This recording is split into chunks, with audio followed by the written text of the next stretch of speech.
Hello students, आज के video में करेंगे हम NCERT class 9 chapter number 7 exercise 7.1 का क्वेश्चन नंबर 8 है।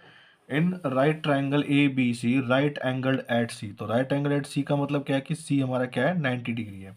देन उसने कहा है कि M is the midpoint of hypotenuse A B. तो एम क्या है, ए बी का मिड पॉइंट है, तो मीन्स ये और ये हमारी बराबर है। कह रहा है सी इज ज्वाइंड टू एम, सी को एम से ज्वाइन किया गया है। देन कह रहा है produce to due D such that D M equal to C M, तो D M equal to C M है। देन उसने कहा है कि पॉइंट टी को ज्वाइन कर दिया गया है बी से। तो उसके बाद ये शो करने के लिए हमें 4 पार्ट हमें दे दिए हैं। तो पहले वाला पार्ट क्या है हमारा, ए एम सी कॉन्करेंट दिखाना है हमें ट्राइंगल बी एम डी के बराबर। तो देखो यहाँ पर ए एम सी और बी एम डी में क्या है कि हम अगर ध्यान से देखेंगे तो ये वाली साइड के बराबर और ये वाली साइड के बराबर। एक चीज़ बची, देखो ये वाला एंगल और ये वाला एंगल हमारा बराबर हो जाएगा। क्यों? क्योंकि ये हमारे वर्टिकली अपोजिट एंगल है। ठीक है, ये दोनों एंगल हमारे वर्टिकली अपोजिट एंगल है। तो चलो क्वेश्चन शुरू करते हैं।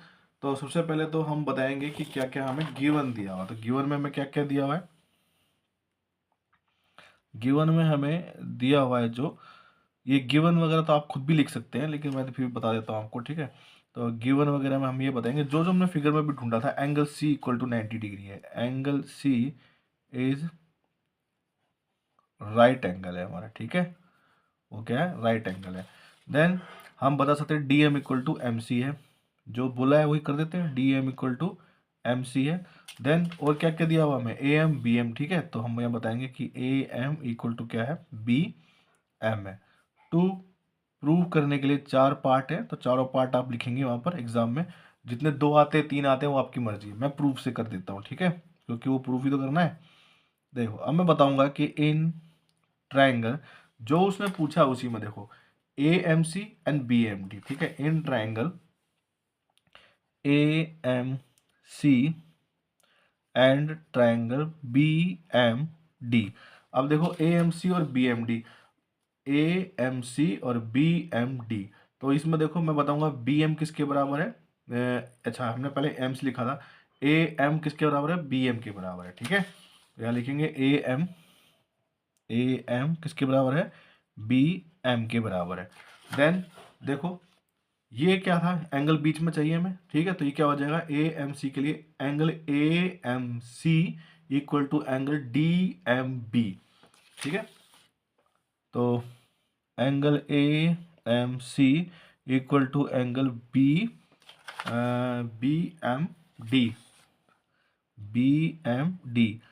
फिर क्या दिया बचा हुआ हमारा, देखो अब ये हो गया हमारा ए एम बी एम। अब देखो यहाँ से देखो ये आ जाएगा, देखो एम सी बराबर किसके है, डी एम के। M C equal to D M, तो M C equal to D M. ये क्या है, गिवन था हमें। ठीक है, हमने कुछ नहीं किया। ये है वर्टिकली अपोजिट एंगल, और ये भी क्या है, गिवन है, जिस तरह से उसने बताया था हमें। तो हम यह बता देंगे कि हमारा क्या हो जाएगा, triangle A M C is concurrent to triangle B M D.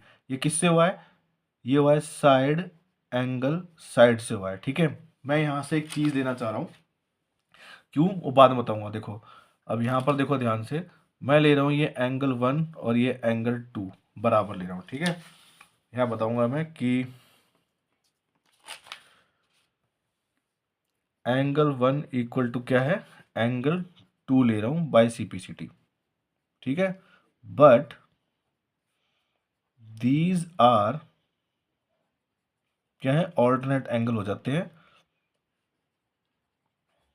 ठीक है, देन क्या हो जाता है, देखो देन क्या हो जाएंगे मेरे, देखो यहाँ पर ध्यान से, ये वाला एंगल और ये वाला एंगल एक ही कंडीशन में हो सकते हैं बराबर, ताकि ये दोनों क्या हो, पैरेलल हो। देखो ये वाला और फिर ये यहाँ पर, तो इसका मतलब क्या है कि ए सी और डी बी क्या हो जाएंगी, मेरी पैरेलल हो जाएंगी। तो हम बताएंगे then A C parallel to D B, then A C parallel to D B. तो ये हमारा क्या आ गया, दोनों पैरेलल आ गए। ये पैरेलल क्यों लिए हैं मैं बताता हूँ। सेकंड पार्ट में हमें बताना है कि D B C right triangle है, D B C right triangle है। तो देखो इसमें एक बात होती है कि मान लो कि हमारी कोई ऐसी लाइन है, देखो यहाँ बताता हूँ कि मान लीजिए एक ऐसी पैरेलल लाइन बन रही है। ठीक है, और ये बीच में एक ट्रांसवर्सल लाइन है, तो ये वाला एंगल और ये वाला जो एंगल होता है बिल्कुल पैरेलल लाइन के अंदर अंदर ट्रांसवर्सल लाइन के एक साइड में होते हैं। इनका सम क्या होता है, 180 डिग्री होता है। तो अगर मेरा ये दोनों पैरेलल मैंने इनको प्रूव कर दिया, तो ये 90 है तो ये भी तो 90 होगा, क्योंकि 90 प्लस 90 कितना होगा, 180 डिग्री होगा। देखो ना, थोड़ा सा हम इसको आगे एक्सटेंड भी तो कर सकते हैं। देखो,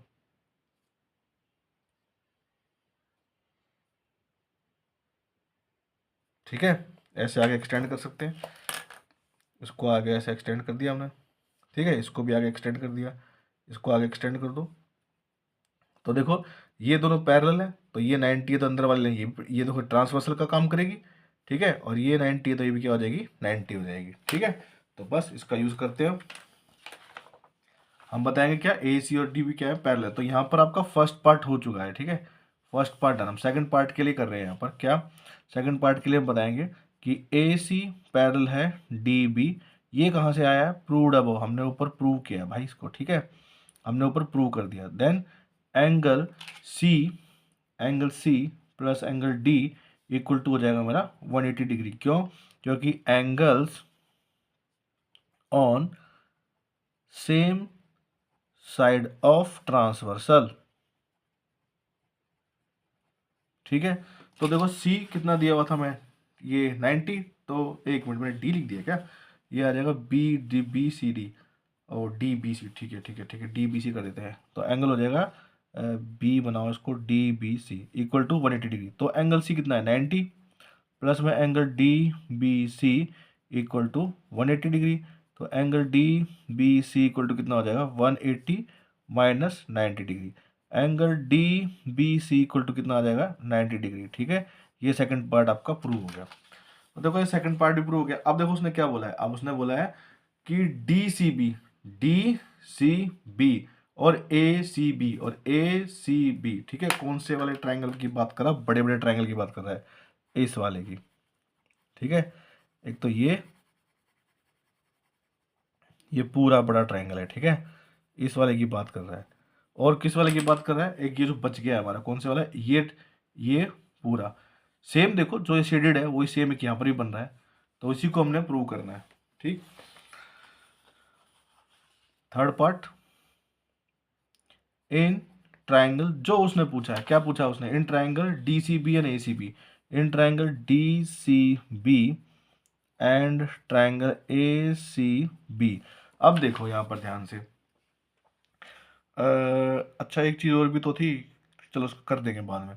देखो यहाँ पर ये वाली साइड और ये वाली साइड भी हम इक्वल ला सकते हैं, क्योंकि अभी हमने क्या दिखाया था, इन दोनों ट्रायंगल को कॉन्क्रेंट दिखाया था। तो हम बताएंगे कि B D equal to A C, तो हम बताएंगे यहाँ पर B D equal to A C, ठीक है। B D equal to A C क्यों, क्योंकि बताएंगे कि as triangle A M C is concurrent to triangle क्या है, बी एम डी, ठीक है, and B D equal to A C by किससे हो जाएगा, ये सी पी सी टी से, ठीक है, हो गया। अब दूसरी चीज़ क्या थी, देखो मैं यहाँ से एंगल ला सकता हूँ इस वाले ट्राइंगल के लिए। एक तो ये साइड मैंने अभी दिखा दिया आपको, इसके इसके बराबर दिखा दी, ये वाला एंगल और ये वाला एंगल हमने 90-90 दिखाए दोनों अभी ऊपर, ठीक है। तो लिख सकते हैं क्या कि angle C equal to angle B, ठीक है, ये क्या है, ईच 90 डिग्री, दोनों क्या थे, 90 डिग्री के थे, ईच 90 डिग्री, बस। और एक चीज बची हमारी, B C equal to B C, क्योंकि बी सी क्या बेस है, वो कॉमन है दोनों में। यहाँ लिखेंगे क्या हम, B C equal to B C, क्यों, क्योंकि कॉमन है ये, ठीक है।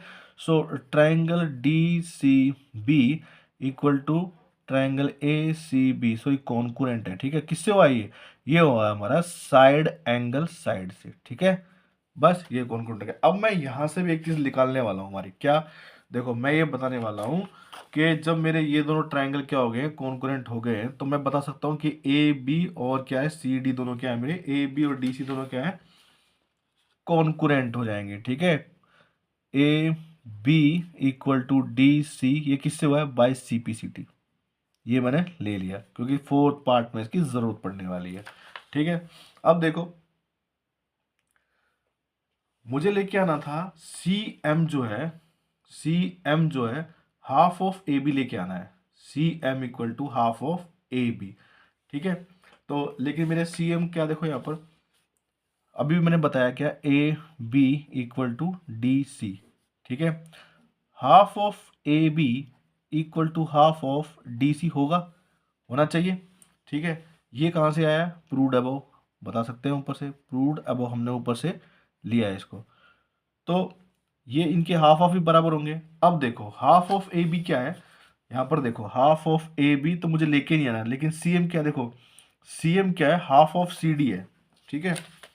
तो इसकी जगह मैं क्या रख सकता हूँ, half of A B is equal to, इसकी जगह सी एम रख सकता हूँ। ब्रैकेट में रीजन बताऊंगा कि हाफ ऑफ जो डी सी है वो किसके बराबर है, वो सी एम के बराबर है। तो ये भी हमारा प्रूव हो गया। तो काफ़ी बड़ा क्वेश्चन था ये, ठीक है, अकेला ही क्वेश्चन था, इतना बड़ा, इसमें 4 पार्ट थे।